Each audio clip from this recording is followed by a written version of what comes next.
మరీ ముఖ్యంగా వీడియోని లైక్ చేయండి, ఛానల్ ని సబ్స్క్రైబ్ చేసుకొని చూసే ప్రయత్నం చేయండి. మా ప్రాజెక్టులకు అడ్డం పడొద్దు, పాలమూరు రంగారెడ్డి కట్టుకోనివ్వండి, రాయలసీమ లిఫ్ట్ ఇరిగేషన్ రద్దు చేయండి. ఇది మా విజ్ఞప్తి. కాదంటే పోరాడుతాం. సీఎం రేవంత్ రెడ్డి సంచలన వాక్యం. నాగర్ కర్నూలు జిల్లా జటప్రోలో పర్యటన చేసినంటే మా రేవంత్ అన్న శ్రీనిధ శ్రీ శ్రీ శ్రీ శ్రీ శ్రీ శ్రీ మహిళ ఇలా ఉంది. మొదటి గ్యారంటీ మహాలక్ష్మి పథకం. సరే అన్న నాగర్ కర్నూలు వేయడు, అన్న పత్తి గింజలు మాటలు మాట్లాడుతూ కల్వకుంట్ల చంద్రశేఖర్ రావట దొంగ దోపిడిదారు మహబూబ్నగర్ వలస వేయండు, అన్ని విషయాలు చెప్పిండు. రేవంత్ అన్న నువ్వు అన్న ప్రతి దానికి అంటున్నావు కొద్దిసేపు.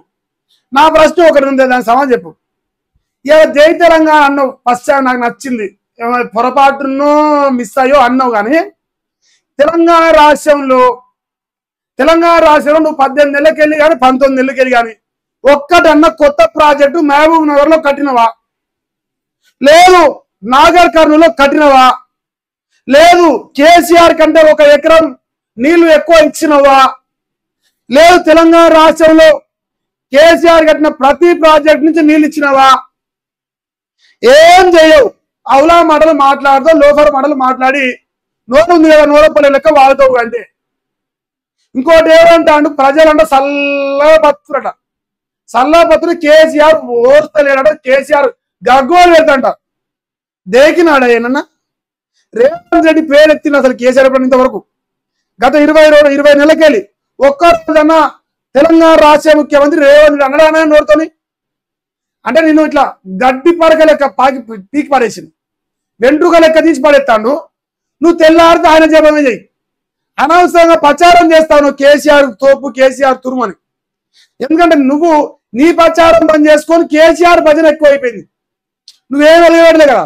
ఇప్పుడు ఇవన్నీ వెలగబెడితే మా అన్న అమరాబాద్ పులి కావచ్చు, అమరాబాద్ వేయండి ఒకటి ఎలా ఇవన్నీ వెలగబెడితే ఏమన్నా మనం చెప్పగలం. ఇవన్నీ మనం చేయలేని సన్నాసం అన్నప్పుడు ఏం చెప్తాం? అవతలోడు దొంగ లంగ అని చెప్పి బయట పడదామని చూస్తాం. అంటే ప్రతిపక్ష నాయకుడిగా బయట పడవచ్చు, కానీ ఇప్పుడు అధికారంలో ఉన్నాం కదా మనం బయట పడం. సో కొంచెం జాగ్రత్తగా ఉండాలి. ఈ లంగా మాటలు చెప్పి ఇంకో మరో 40,000 ఉద్యోగాలకు నోటిఫికేషన్లు ఇస్తామని చెప్పేసి అంటుంది. ఫస్ట్ పాత దాని సంగతి ఏంది? ఇంకో జాబ్ క్యాలెండర్ ఈడుంది, ఈడ ఒంటి మీద రాసుకొచ్చుకుంది. జాబ్ క్యాలెండర్ 2 లక్షల ఉద్యోగాలు ఒకటే సంవత్సరం, 1 సంవత్సరంలో వచ్చేసినాయి. దాని గురించి స్పందిద్దామా? దాని గురించి మనకు జిగర్ల దమ్ము లేదు, మనం స్పందించలేము కూడా. మనకేం తెలివి మన్ను తగలబడితే మనం స్పందిద్దాం. మన తెలివే లేదు, గుడ్డెలుగులం అయితే మనకేడ స్పందిస్తాం పట్టు. సో ఇది ఒక వార్త కనిపిస్తుంది. మా రేవంత్ అనట ఇక తెలంగాణ రాష్ట్రంలో ప్రాజెక్టు కట్టి ఎవరు అడ్డుపడొద్దు, అడ్డుపడితే మేము ఊకోవు కొట్లాడుతావు అంటుండు. నువ్వు కొట్లాడుతుంటే నాకు ఇంకా ఆనందమే. నువ్వేం ఏ పార్టీ కొట్లాడుతూ చూడాలని నాకు నేత్రానందంతో వెలిగి చూడాలనుకుంటున్నా. మరి ఆ ప్రయత్నం చెయ్యి. ఏం పోరాడతావు నేను కూడా చూస్తా. ఓయమ్మ మా ఆయన పోరాడిండాయా ఉద్ధరిస్తాడు తెలంగాణ అని చెప్తా నేను కూడా. అందుకే రేపు నియోజకవర్గాలు మొత్తం ప్రతి ఊర్లోకి 6 క్యాండ్ల బొమ్మ ముద్రయ్యి మహేష్ గారు నా తమ్ముడు పెట్టుకున్నాడు, నా తమ్ముని బొమ్మలు పెడతాను, మొత్తం 6 క్యాండ్ల టీషర్ట్లు పెట్టు. నీకు ఓట్లు పడితే నువ్వు అదృష్టవంతుడు. ఇంకా ఎలవేట్నావు అది చెప్తాను. ఇంకా ప్రస్తుత కాలంలో సోషల్ మీడియా పై చేయిందట, సోషల్ మీడియా పై చేయట. అందులో వచ్చిన అంశంపై కొంత సంశయమట. పత్రికలు వార్తతో పాటు దాని వెనుక కథనాలు అందించాలి. దిశ ఎడిటర్ మార్కండేయ చెప్పినాడు. నువ్వు సంసారి అయినావు మార్కండేయ. మనం ఎంత సంసారమో తెలియదు లోకానికి, తెలియదా? చూస్తావు అందరు ప్రజలు కూడా నీ దిశ పత్రిక ఎట్లా నడుతుంది, ఎంత సంసారాలు ఎక్కడ నడుతుంది చూస్తా. సో సోషల్ మీడియా పైసైన్ అవుతున్నది వాస్తవమేను. అందుకే మా రేవంత్ అని ఒక సోషల్ మీడియా చుచ్చు పడతాను. ట్యూబర్ ఎగిరి పడతారు ఒకటేసారి. బట్టలు దించి కొడతా, ఇంకెట కొడతారు. మా అన్నకు ఒకనాడు గురునాథ్ రెడ్డి కొడుకులు పెట్టిగా గుర్తుకొస్తా అప్పుడప్పుడు. ఇంకేంది, గుండెపోటుతో డిఎస్పీ చనిపోయినట్ట పాపం. అకస్మాత్తుగా కుప్పకూలిపోయిన మహేష్ బాబు ఆసుపత్రికి తరలించాడు. హుజురాబాద్ అట పాపం. మరి ఇంకా ఆయన చనిపోయినట్ట హఠాత్ గుండెపోటు వచ్చిందంట. గుండెపోటు రావదంటే మరి ఏం తినొద్దు, జర చెక్ చేసుకోరా. మన తాతలకు లేని గుండెపోటు మనకేది కొత్తాయి. మన అయ్యలు గటకలు తిని బతే, మన తాతలు గట్టలు తిని బతే మన అయ్యలు పోదిరు. మనం డైరెక్ట్ పిజ్జాలు బర్గర్లు తిని బతాను. ఇంకెందుకు ముందు రాష్ట్రం కావు రోగాలు. ఇంకేనా మాంకాలికి బంగారు బోనం సమర్పించి హైదరాబాద్ కలెక్టర్ హరిచందన్. ఓ పైసలు ఎక్కడి అక్క మేడం గారు పైసలు ఎక్కడి బంగారు బోనం అంటే మనకు భయం అవుతాను. బంగారు బోనం ఎక్కడ అక్క మనకు అక్కడ పైసలు నీ జీతంతోనే కొన్నావా మరి మా రేవంత్ అన్న అట్టానే చెప్పి మరి. ఏసీబీ రైడ్ చేసిందంట పాల్వంచ డివిజన్ మున్సిపాలిటీలో తనిఖీలు చేసిందంట. ఆధారాలు లేని 50,000 నగదు స్వాధీనం చేసుకున్నాడు. అరే రోజుకు ఒక కాడ రైడ్ చేస్తారు, ఎవరికి సిక్కువత్త లేరా మీకు? అరే భద్రంగా దాచుకునే పైసలు మీరు లంగలం తెలుసు లోకానికి. ప్రభుత్వ అధికారులు 95% మంది లంగలోని విషయం తెలుసు.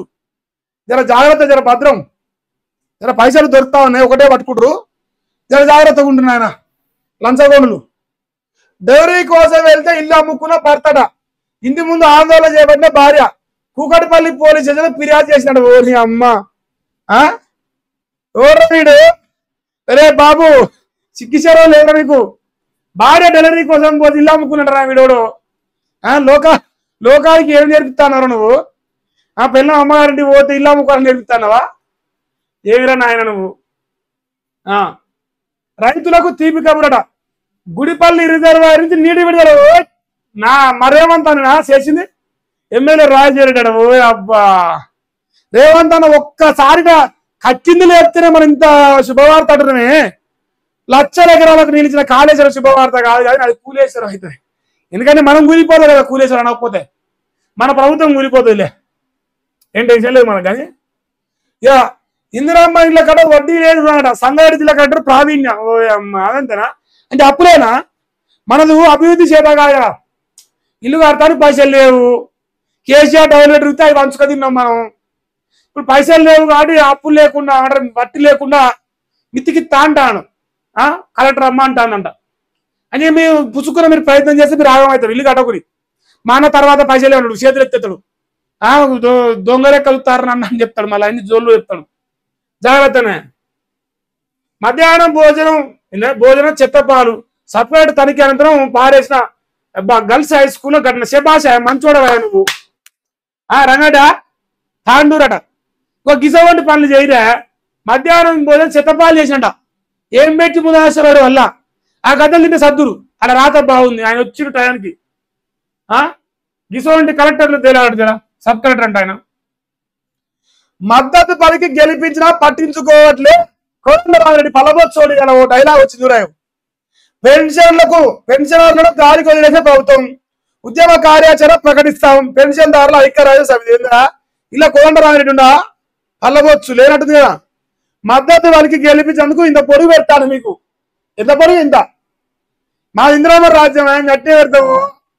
అడగొద్దు మమ్మల్ని ఎందుకు, మళ్ళీ ఏ సంగతి అట్లా పెడతారంటే మరి పెడతాం మేము బరాబర్గా. ఈ అమరావతి పుల్లం కాదు. సో అమరావతి పులి తెలంగాణ రాష్ట్రంలో ఎవరైతే గార్దిగుడ్లు కాకుండా వాళ్ళకి ఇస్తాం బరాబర్గా. మీరు మోసపోదలుచుకుని మా అన్న చేయదలుచుకుని చేస్తాం బరాబర్గా.